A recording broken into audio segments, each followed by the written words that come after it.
네, 찬양의 아멘 소리가 예전보다는 조금 더 커졌습니다. 조금만 더 크게 하시면 더 좋을 것 같아요.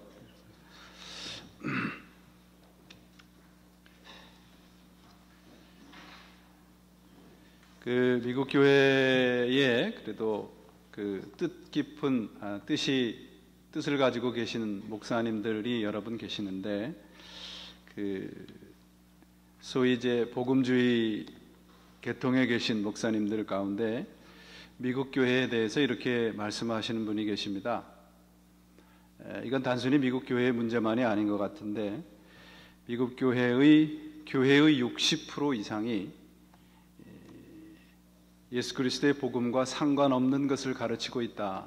그렇게 경고의 메시지를 내보내고 있습니다.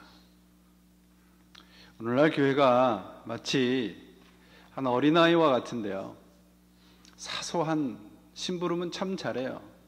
물을 떠오라든지 가서 뭔가 사오라든지 그런 심부름은 잘하는데 정작 해야 할 일을 안 하는 거예요. 공부해라 그러면 안 하고, 좋은 사람이 되라 그러면 말을 듣질 않아요. 오늘날 교회가 그렇습니다. 내가 하기 쉬운 것들은 우리 교회와 신자들이 참 잘해요.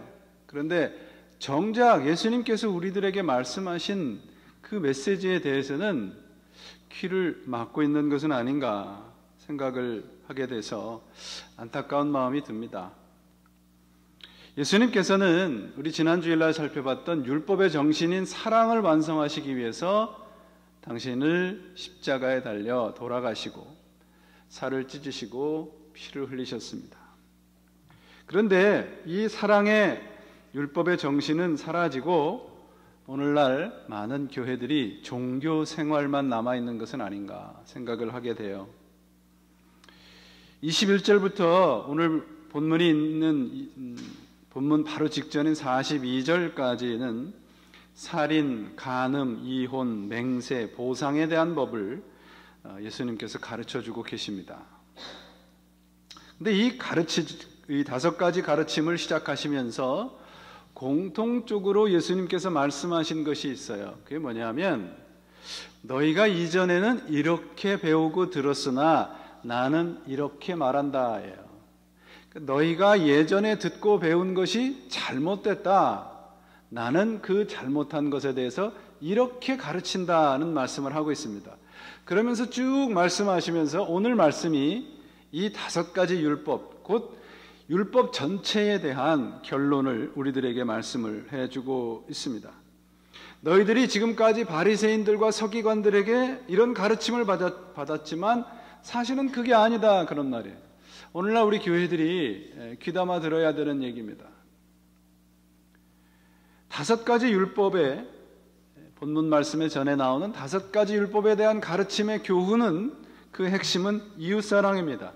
하나님을 사랑하는 것 같이 이웃을 사랑하라는 거예요. 그런 마음이 바탕이 될 때만 율법을 제대로 지킬 수 있다는 겁니다.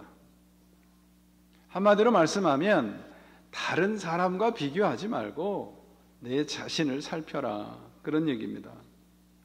그러면 내 자신을 살피게 되면 이웃을 사랑하고 원수도 사랑할 수 있다는 얘기입니다. 6장에 가면 이제 구제에 대한 말씀이 나오는데요. 신명기에 보면 구제에 대한 그런 율법을 말씀을 하시는데, 이런 규제가 있어요. 이 율법이 있습니다. 첫째가 뭐냐면, 남에게 이게 도와줄 때는 주기를 거절치 말라는 거예요. 남을 도와주기를 싫어하고 거절하는 사람, 그것은 우상숭배와 성경은 동일시하고 있습니다. 손을 이렇게 움켜쥐고 사는 사람은 뭐라는 거예요? 우상숭배자라는 겁니다. 두 번째, 줄 때 받는 사람의 마음을 좀 헤아려라 그래요. 물질만 주는 게 아니라 마음도 주라는 겁니다. 그리고 주는 사람이나 받는 사람이나 서로 모르게 하라. 누가 줬는지 모르게 하라는 겁니다. 그리고 내가 누구에게 주었는지도 상관하지 말라는 겁니다. 네 번째는 주는 것이 특권이요 동시에 책임이라는 거예요. 성경에 나온 말씀입니다. 이게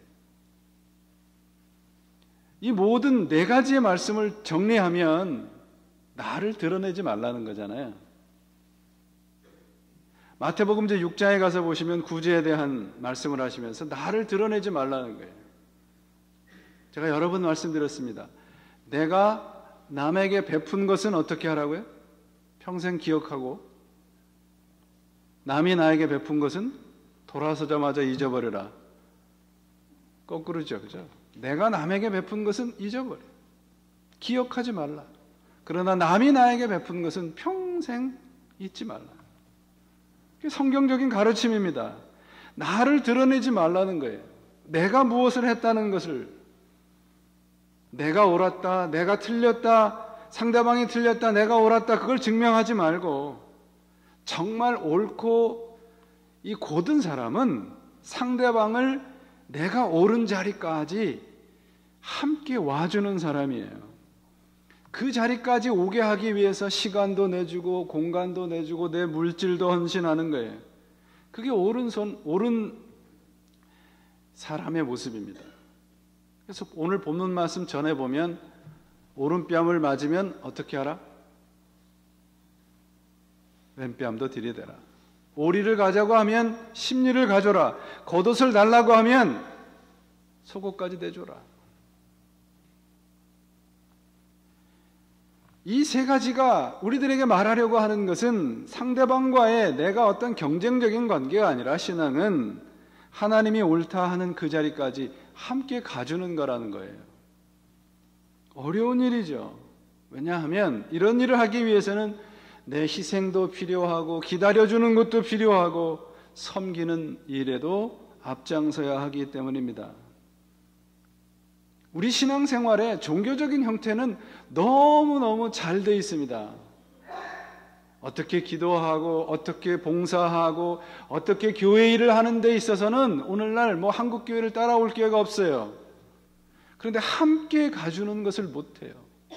언제나 나만 잘났다는 거죠. 언제나 나만 옳다는 사람들이 교회 안에 많아요. 명분은 예수 그리스도의 복음, 기독교를 걸었지만 그 내용이 세상적인 거예요. 여러분, 복음을 가지고 세상에서 강해져라는 것, 이 함정에서 벗어나시지 않으면 예수님의 가르침을 우리는 잘 모르게 됩니다. 강해져라, 세상에서 성공해라, 이 함정에서 벗어나셔야 돼요. 예수 그리스도의 복음은 세상에서 강하게 만들려고 하는 게 아니란 말이죠. 예수 그리스도의 복음의 핵심은 무엇입니까? 희생이에요. 섬김이에요. 낮아지는 거예요. 약해지는 거예요. 신앙은 누가 잘하나의 싸움이 아닙니다. 내 삶의 영역에 얼마나 많은 사람들을 포함하느냐의 싸움이에요. 얼마나 나와 다른 사람들을 내 삶의 영역에 같이 포함하고 같이 살아가느냐, 이게 신앙의 모습입니다. 토마스 아켄푸스의 그리스도를 본받아라는 책이 있어요. 이 책에 이 아켄푸스가 이런 얘기를 합니다. 모든 피조물이 당신을 섬기는 것이 당연한데 내가 당신을 섬긴다고 해서 그것이 무슨 장한 짓이 되겠습니까? 내가 당신을 섬기는 것을 장하게 여겨서는 안 됩니다. 오히려 당신께서는 이토록 가난하고 값어치 없는 자를 종으로 삼아주시되 그것도 당신이 사랑하는 종으로 삼아주시겠다고 약속해 주셨으니 이는 나에게 정말로 행복한 일이며 신나는 일입니다. 오늘 본문은 이런 맥락에서 여러분들이 보셔야 됩니다. 그래서 본문은 율법의 가장 중요한 핵심이고, 우리 그리스도인들이 세상에서 사람들과 어떻게 어울려 살아야 되느냐, 그 근본적인 문제를 우리들에게 가르쳐 주고 있습니다. 43절 보시면 어떻게 되어 있습니까? 내 이웃을 사랑하고 내 원수를 미워하라고 말한 것을 너희가 들었다. 앞에 부분과 똑같죠? 너희가 이렇게 들었다 합니다. 근데 이 말씀을 자세히 보셔야 돼요. 내 이웃을 사랑하고 내 원수를 미워하라는 말, 성경에 있을까요? 없을까요?